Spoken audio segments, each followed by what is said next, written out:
If you look at a standard economics textbook, it will tell you that human beings are rational, logical creatures. It claims that when it comes to money, we look at our income, calculate our future expenses, factor in inflation, and make cold, calculated decisions to maximize our long-term financial security, which is a beautiful theory, until you look at how real humans actually behave. In reality, we are emotional, impulsive disasters.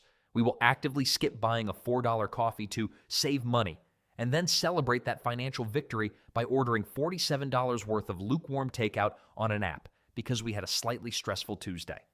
Why do we do this? Because while our society advanced at hyperspeed, our biology stayed stuck in the Stone Age. We are trying to navigate a complex global financial system using a brain that was designed to hunt mammoths, hoard berries, and survive the next 48 hours. When it comes to your wallet, your primitive brain isn't just unhelpful, it is actively working against you. Welcome to the psychology of how your own mind is hardwired to keep you broke. To understand how deep this psychological sabotage goes, we need to look at a regular guy named Bob. Bob is not an idiot. He has a steady job, he pays his taxes on time, and he genuinely wants to build a stable financial future. He watches financial videos, he understands the basic concept of budgeting, and he has a spreadsheet he hasn't opened since January. Bob wants to succeed, but Bob's brain is currently being run by operating software that hasn't had a critical update in 200,000 years. Let's look at what happens when Bob gets his monthly paycheck. Mathematically, Bob knows exactly what he should do. He should take 20% of this money and immediately funnel it into a retirement account where it can quietly compound over the next 30 years. But the moment the digital numbers hit his banking app, a primal switch flips. Bob's primitive brain wakes up, looks at the balance, and goes, "Look at all these resources. We are rich. We must consume everything immediately before a rival tribe steals it or it rots in the sun." Psychologists call this phenomenon present bias, closely linked to a quirk known as hyperbolic discounting. For 99% of human history, planning for a 30-year retirement wasn't a clever financial strategy. It was a biological death sentence. If our ancestors stumbled upon a bush overflowing with ripe berries, they didn't ration them out over the next fiscal quarter to ensure sustainable long-term caloric growth. They ate them until they threw up, because if they didn't, the birds would or the weather would spoil them. So when Bob decides to spend $500 on a premium, high-tech espresso machine instead of investing that exact same cash into his index fund, he isn't being stupid. His brain genuinely struggles to process the concept of future Bob. Neuroscientists have ran brain scans on people thinking about their future selves, and they discovered something fascinating. The brain lights up in the exact same pattern as it does when you are thinking about a complete stranger. To Bob's primitive mind, future Bob isn't actually him. It's a guy living in a distant, hypothetical universe. And Bob's caveman brain sees absolutely no logical reason to give hard-earned resources to a stranger who doesn't even exist yet. But the psychological trap goes deeper than just instant gratification. Let's say Bob manages to dodge the espresso machine and actually gets a massive promotion at work. He's now making $10,000 more a year. Bob promises himself that this is the turning point. He's going to save all of this extra money. He's finally going to get ahead and build a safety net. Enter lifestyle creep, also known in psychological circles as the hedonic treadmill. Within 3 months of getting his raise, Bob's internal baseline of survival completely resets. Suddenly, his standard apartment feels just a little too cramped for a man of his professional stature. His perfectly functional sedan feels just a little too loud on the highway. He starts buying organic artisanal cheese because his brain subtly convinces him that regular factory-processed cheddar is for peasants. Before the promotion, Bob was getting by just fine. He didn't feel deprived. But the human brain is an adaptation machine designed to treat luxury as the new baseline.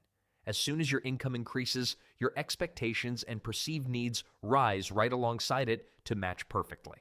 Within a year, Bob is making significantly more money, but he feels exactly as stressed and cash-strapped as he did when he was entry-level. He's running faster, but he's staying in the exact same spot on the treadmill. Now, you might think the solution to all of this is just for Bob to look at his bank account more often, to look at reality and scare himself into behaving. But modern financial institutions understand Bob's brain chemistry far better than Bob does. And over the last few decades, they have systematically designed an entire economic ecosystem to completely eliminate the one thing that used to keep our spending in check: the pain of paying. Back in the day, if Bob wanted to buy a fancy new leather jacket, the friction was immense. He had to physically walk into a bank, write a check, wait for a teller to hand him 5 crisp, physical $100 bills, walk over to the store, open his physical wallet, count out the cash, and hand it over to a stranger. Neuroscientists have found that when you hand over physical currency, the pain receptors in your brain literally light up. It causes actual measurable psychological discomfort to watch your tangible resources leave your hands. Cash acts as a built-in speed bump for impulse spending. But today, Bob doesn't use cash. Bob doesn't even see money. Bob uses a credit card. He uses Apple Pay. He uses a smartwatch. When Bob taps his wrist against a glowing terminal to buy a $1,000 mattress, there's absolutely zero friction. No cash changes hands. No physical numbers leave his sight. The brain doesn't register that resources are gone. It completely bypasses the pain centers and just registers the pure, unadulterated dopamine hit of getting a shiny new toy. Fintech companies didn't invent digital wallets and one-click buying to make your life convenient. They invented them to perform a psychological lobotomy on your financial defense mechanisms. They want your money to feel like monopoly money. And then, when Bob does inevitably manage to accumulate a little bit of debt or build up a tiny investment portfolio, the system introduces the final, most dangerous trap of all: loss aversion. Psychologically speaking, humans feel the pain of losing something twice as intensely as they feel the joy of gaining the exact same thing. If Bob finds a $100 bill on the sidewalk, he's happy for an hour. If Bob loses a $100 bill out of his pocket, he is absolutely devastated for the rest of the week. Because we hate losing so much, we make catastrophically bad decisions when things go sideways. Let's look at Bob's investments. A rational creature looks at a stock market dip as a normal historical correction. A sale where everything is temporarily cheaper, but when Bob sees his portfolio drop by 15% on a Tuesday afternoon, his primitive caveman brain panics. It doesn't see a digital index chart, it sees a crisis. It screams, "The berry bush is on fire, the rival tribe is raiding the camp, abandon ship, sell everything before we starve to death."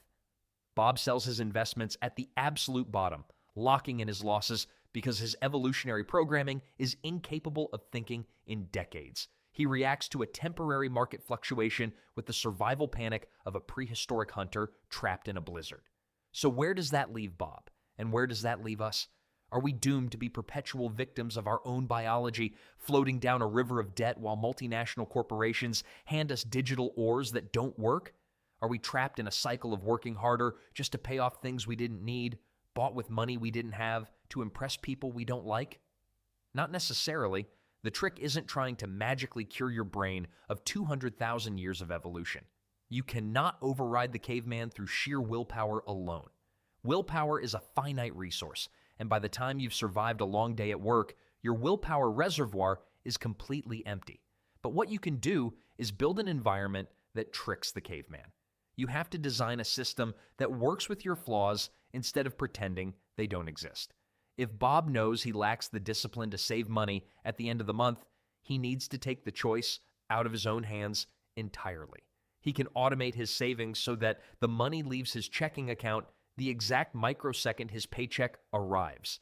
If he never sees it, his brain never registers it as an available resource to spend on artisanal cheese or subscription services.